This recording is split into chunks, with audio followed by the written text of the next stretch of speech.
Hello friends, this is CA Naresh Lakhani and today I'm going to talk about type of entities for doing business in India.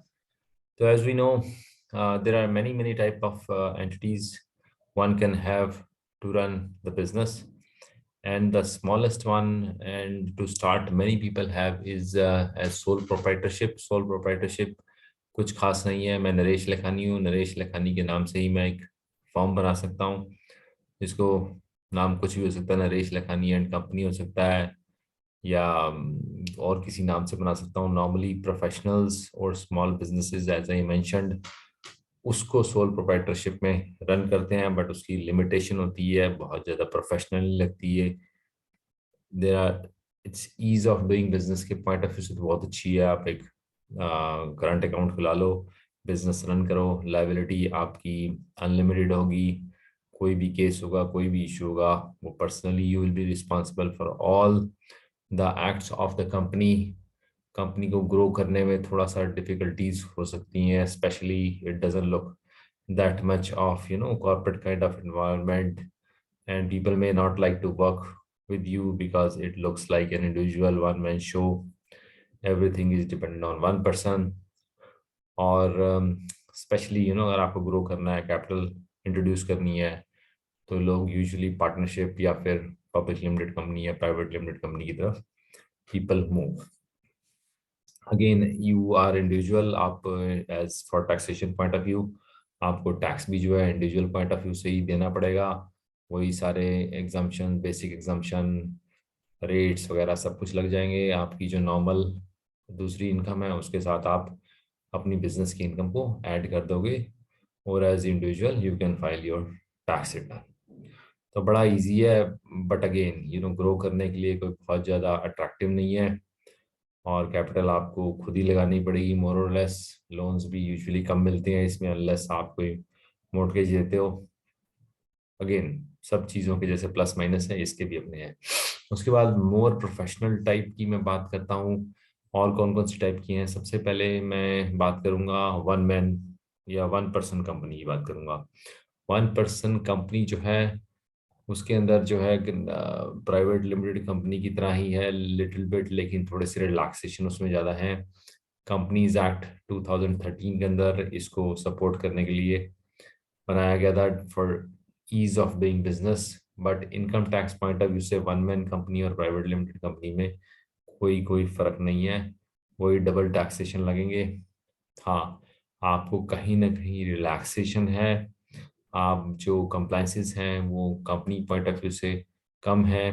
One man company में सिर्फ एक Indian citizen या Indian resident ही उसको जो है उसका one man company का member हो सकता है। एक से ज़्यादा की जरूरत नहीं है इसमें। अब इसमें जो है टैक्स रेट डबल टैक्सेशन वाला लगेगा as I mentioned. Total control over management benefit क्या है? Total control over management to one person.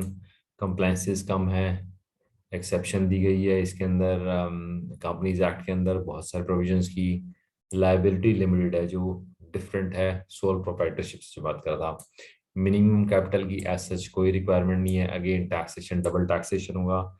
एक बार कंपनी टैक्स देगी 25% के हिसाब से, उसके बाद जो है शेयर होल्डर जो है या जो वन मैन जो मेंबर है उसको अपनी तरफ से दोबारा टैक्स देना पड़ेगा। Another form is private limited company. Private limited company थोड़ी सी जो है ज़्यादा कंप्लाइंसेस होंगे वन मैन कंपनी से। इसमें मिनिमम टू मेंबर्स होने चाहिए, और एक कम से कम जो है रेजिडेंट होना चाहिए। उसके बाद है मैक्सिमम जो है 200 हो सकते हैं इसमें। अगेन काफ़ी सारे इसमें भी अगर आप पब्लिक लिमिटेड कंपनी के हिसाब से देखो तो काफ़ी सारे एक्सेप्शंस इसमें अवेलेबल हैं प्रोविजंस के। इन कंपनीज एक्ट 2013 क्लोज्ड कंपनी है, शेयर ट्रांसफर में थोड़ी सी डिफिकल्टी हो सकती है, गुड कंट्रोल ऑफ मैनेजमेंट हो सकता है। मिनिमम कैपिटल की सच कोई रिक्वायरमेंट नहीं है इसमें भी, पर टैक्स पॉइंट ऑफ व्यू से डबल टैक्सेशन है। कंपनीज भी पहले टैक्स देगी, फिर उसके बाद जो शेयर होल्डर को डिविडेंड मिलेगा उस पर भी टैक्स लगेगा। मेनी फॉरेन कंपनीज जो इन्वेस्ट करती हैं इंडिया में वो अपनी subsidiaries as private limited company के फॉर्म में करती हैं। और बहुत सारी एलएलपी के फॉर्म में भी करती हैं। तो प्राइवेट लिमिटेड कंपनी और LLP is the most favoured form of investment in India by foreign companies, and they have private limited companies as their subsidiaries usually. अब आ जाते हैं पब्लिक लिमिटेड कंपनी की। पब्लिक लिमिटेड कंपनी जो है उसमें minimum 7 share holders होने चाहिए और मैक्सिमम की कोई लिमिटेड नहीं है। लायबिलिटी लिमिटेड है और कंपनीज एक्ट के अंदर गवर्न होती है। उसके अलावा पब्लिक है तो उसमें selling and buying of shares is relatively easier. Transfer share जैसे मैंने बोला सब इजी होता है। Raising money from public is easier. Limited liability है। कैपिटल की एज सच मिनिमम कैपिटल की कोई रिक्वायरमेंट नहीं है। कंप्लाइंसेस ज़्यादा हैं as compare to LLP and private limited company. और टैक्सेशन पॉइंट ऑफ व्यू से it is very similar to private limited company. Double taxation है, पहले कंपनी टैक्स देगी, उसके बाद शेयर होल्डर को जो हाथ में जो इनकम आएगी एज डिविडेंड उसको भी दोबारा टैक्स लगेगा। फिर अनदर फॉर्म ऑफ कंपनी जो आ जाती है वो है सेक्शन 8 कंपनी। नॉर्मली एनजीओज और नॉन प्रॉफिट जो है सेक्शन 8 कंपनी में रजिस्टर कराते हैं। बेसिकली इनका ऑब्जेक्टिव जो है चाहे वो आर्ट, कॉमर्स, साइंस या स्पोर्ट्स, एनवायरनमेंट प्रोटेक्शन या नॉन प्रॉफिट, अगेन कोई सोसाइटी के लिए आप कुछ काम कर रहे हो उसके लिए ये नॉर्मली कंपनियां बनती हैं। और ये बहुत प्राइवेट लिमिटेड कंपनी या पब्लिक लिमिटेड कंपनी के फॉर्म में हो सकती हैं। इसके भी अपने बेनिफिट हैं। इसके बेनिफिट एक तो ये हैं कि they can avail benefit under section 80G। जो भी इनको पैसा मिलेगा उनको ये 80G का सर्टिफिकेट इसके बट अगेन इसके लिए अप्लाई करना पड़ेगा। इनकम टैक्स अथॉरिटीज़ कम से कम 3 साल का जो है रनिंग काम देखते हैं, परफॉर्मेंस देखते हैं, उसके बाद असेस करते हैं, तभी 80G का सर्टिफिकेट मिलेगा जो उसके डोनर्स हैं जो उसको पैसा देंगे। उसके बाद ट्रांसफ़र ऑफ ओनरशिप कोई ज़्यादा डिफिकल्ट नहीं है। They can be directly funded from subscription और डोनेशन, या तो डोनेशन या सब्सक्रिप्शन से फंड की जा सकती हैं। No stamp duty payable at the time of incorporation. Liability इसकी भी लिमिटेड होती है। कैपिटल की कोई एज सच कोई बहुत ज़्यादा रिक्वायरमेंट नहीं है। अब सेक्शन 8 कंपनी में आती है टैक्सेशन की बात। टैक्सेशन अगर आपने सर्टिफिकेट नहीं लिया और 12A अगेन इसके लिए अप्लाई करना पड़ेगा इनकम टैक्स अथॉरिटीज़ को। और अगर आपको नहीं मिला वो 30% के हिसाब से आपको प्रॉफिट के ऊपर टैक्स देना पड़ेगा। फिर नेक्स्ट आ जाती है पार्टनरशिप। पार्टनरशिप फॉर्म, बड़ी सारी पार्टनरशिप फॉर्म्स हैं governed and under Indian partnership act 1932 के अंदर आती हैं। पार्टनरशिप बड़ा सिमिलर है, जैसे आप शादी कराते हैं वैसे ही, बट उसमें ऑब्वियसली स्पाउस होती है, आपकी इंटीमेट रिलेशनशिप होता है। And obviously you can join pool your money अगर both husband wife are making money, और बड़ी सारी चीज़ें इकट्ठी कर सकते हैं। बट इसमें जो है कमर्शियल इंटरेस्ट होता है, इसमें इंटीमेट रिलेशनशिप ऑब्वियसली नहीं होगा। और इसमें लिमिटेड लायबिलिटी वाला भी हो सकता है। जनरल पार्टनरशिप होती है जिसमें एज सच कोई रजिस्ट्रेशन की रिक्वायरमेंट नहीं है, बट राइट्स बड़े लिमिटेड होते हैं। इसको स्यू तो किया जा सकता है, लेकिन किसी को जो है लीगल केस किसी के ऊपर करना वर्चुअली इसका इम्पॉसिबल है।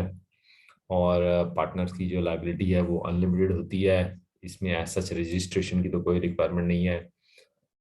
इससे बेटर ये है कि लिमिटेड पार्टनरशिप बनाए या फिर रजिस्टर्ड पार्टनरशिप बनाए। लिमिटेड पार्टनरशिप में क्या होगा कि एक पार्टनर की लायबिलिटी अनलिमिटेड होगी, बाकी सब पार्टनर्स की limited to the extent of their share capital होगी।